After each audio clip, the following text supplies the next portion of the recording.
I think last week, it was last week, I was on Clubhouse and I was in a room and I felt like something happened in that room that I think would make for a great video here. That's why I'm discussing it with you guys. So I was in a room with a gentleman. His name is Key Hendricks on Clubhouse. Key Hendricks, Aaron was the other person in the room.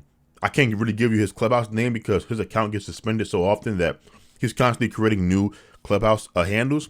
But the purpose that the room was created for was to discuss how annoying it was to have conversations on the app with people on the extreme left of the political spectrum because they constantly throw out racist, homophobic, transphobic, misogynist, sexist. They throw out that language which kind of messes up the entire conversation. And so that was the purpose that the room was created in.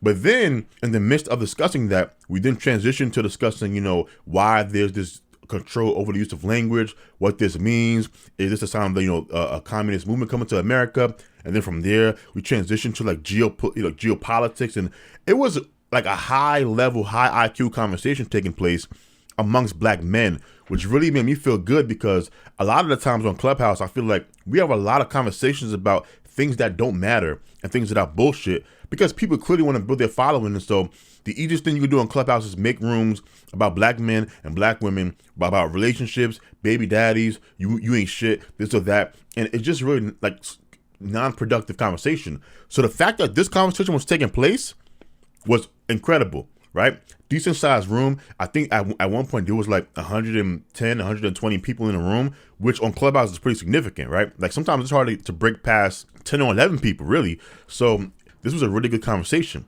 right? Then as time went by, somebody entered the room who was clearly on that left side of the spectrum, right?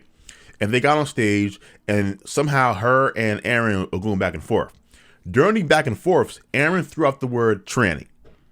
And what proceeded after that was everyone screaming and yelling for about 2, 3, 4, 5 minutes at each other on stage. And then the next 30 or 40 minutes, we had all of these conversations about that incident. And so we transitioned from having this high IQ conversation about geopolitics down to talking about this tranny incident between Aaron and this woman on the left who was on stage, right? And so next thing, Aaron and Kendricks got into it because Kendricks told Aaron that he doesn't think Aaron should use the word tranny. And he explained to the room why he wouldn't use the word tranny. And his position was when you are having a debate or a discussion with a large group of people, or even just one person, and you use the word tranny or inflammatory language like tranny, what you do is you kind of destroy any hope of having a productive conversation because the other person is not going to be able to look past the word tranny if they are offended. And so he was telling Aaron that by Aaron's using the word tranny, he had pretty much derailed his side of the argument in that room in the eyes of some people who will never be able to take whatever his argument was seriously because of the use of the word. Aaron's position was he's going to be able to speak freely and he should be able to use whatever words he wants. And that if you choose to not engage his argument, you are doing so on purpose by allowing yourself to not move past the word, which I agree with. And so when it was my turn to give my 2 cents on stage, I pretty much told both of them that I understand where both of them was coming from, right? And this leads me to YouTube to have this conversation here. Let's start with Kendrick's position. Kendrick's position is language that is inflammatory should be avoided in order for us to escalate the dialogue. He's right? So for example, we know that there are certain words that are a lot more toxic or inflammatory than other words. Right? Nigger, faggot, bitch, I would throw in there, tranny, right? So these words are extremely toxic in the eyes of most people, right? And even within those group of words, they're not on the same level, right? Nigger probably being the most toxic, right? Nigger. Then you got bitch, which is the word that you use that is probably offensive, but we hear bitch enough in common language or even in arguments in the street where we know that it's a word you're not supposed to call women or people in general, but it doesn't carry the same weight that nigger does, right? And then you have a word like tranny, which is probably in between nigger and bitch, right? And I would say faggot is probably in today's context, faggot is right next to nigger in the cost that that you're gonna pay depending on the context that you're using that word. When I say context, I don't mean the context of the conversation. I mean who you're around, how many people are around. That will decide your punishment. That's what I'm saying. Homeboy from the New York Times just got fired for using the word nigger in a accurate and historical context and not calling anybody nigger. He still lost his job. Okay, so back to the conversation. That's Kendrick's point.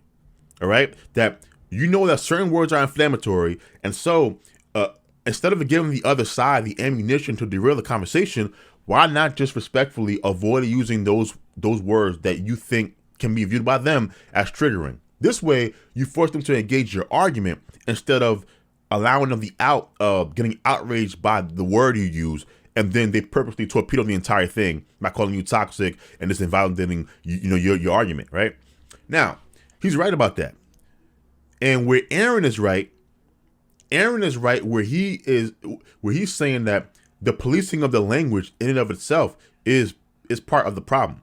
And so when I got on stage, I said I agree with that perspective as well, because the left, and this is important for people to know, the left purposefully likes to place what I call verbal landmines around conversations, right? And so what I mean by that is the list of words that are problematic continues to grow, right? So somebody on stage earlier has said that, during our 45-minute powwow around the incident, somebody told Aaron that Aaron shouldn't use the word tranny because he knows that word is problematic. And then they said that we all know the words that we shouldn't use. I said that's not true, because while we might agree on nigger, faggot, tranny, those type of words, every 2-3 years, a new word is added to the list of problematic language. For example, female is now a problematic word in the eyes of some people, right? Latina. I know you all seen the term Latinx or Latinx, whatever it's called, and they're removing Latina. Woman, and this is not me joking, these words are now being viewed as problematic. And so what the left likes to do is every couple of years, they take a word that is used commonly amongst people and they add it to the problematic list. And so when you engage in a discussion with them and you say that word, they pounce on that word. And because the list of words that are problematic keeps changing, you will never have a conversation with these people where you don't step on a landmine at least once if you're talking to them for any extended period of time. It's just not going to happen. Okay? And so to a certain extent, I have brought up the fact, okay, I agree with you, Kendricks, that the word tranny is probably viewed as problematic. Even for me, I wouldn't use the word tranny. I don't use the word tranny in my everyday lingo. Probably because A, I'm not around a lot of transsexuals, but more importantly, B, I view it as a word that is bad. I think it is a slur, me personally.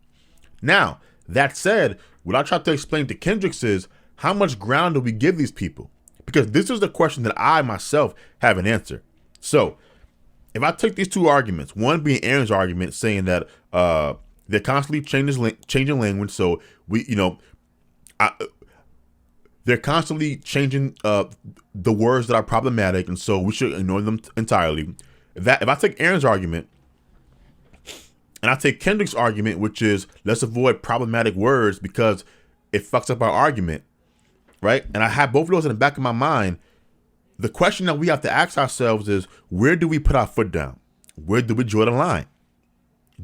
Because I was conflicted, because even when Aaron used the word tranny, I cringed a little bit. But then I thought to myself, okay, I was on a stage earlier and the word female was problematic. So do we allow them, the people on the left, to make female a problematic word to the point where 2 or 3 years from now, we can never use the word female in common conversation? I don't think so. And so how do you put your foot down, right? If I'm going to be a free speech absolutist, is it my job to defend Aaron's use of the word tranny? And then even after I decide my own personal morals and ethics around the use of certain language, I'm one individual. I'm not a community, right? Part of what I think the problem is we can't have kind of conversations between each other because we view language and the use of language differently. And so somebody like me, I view them having these problematic words as landmines that prevent honest conversation, what they'll probably say is these words are violent. These words trigger people. And to a certain extent, they're probably right. And so they have their perspective. And so how are we going to get together to a point where we can have honest conversation? Now, for me, I'm inching slowly towards Aaron's perspective, which is we can't negotiate with terrorists. Right? Like that was America's Middle Eastern policy. We do not negotiate with terrorists. Why? Because when you negotiate with terrorists, you can almost write in your future that you will be engaging with terrorists again at some point in time. And so to a certain extent, yeah, you have to let certain Americans die if they're caught by terrorists and not give them the $2-3 million that they asked for. Because otherwise, you're going to be giving them $2-3 million every week or so. Because they're going to say, okay, well, they gave me $2 million for this American here that was a hostage. Now let's go ahead and steal some more Americans. I think it's the same concept. So that's my opinion on it. I want to know what y'all think. Are you siding more with Aaron's argument, which is we shouldn't see no grounds to these people and we should use whatever words we want because they keep changing the rules? Or are you on Kendrick's side, which is no matter how much they keep updating these problematic words, let's just try our best to avoid them and focus on crafting better arguments, right? Let me know which one of these arguments you agree with. I'll be very interested to read in the comments what people say. Thank you for listening to me for my video of the day. Until next time.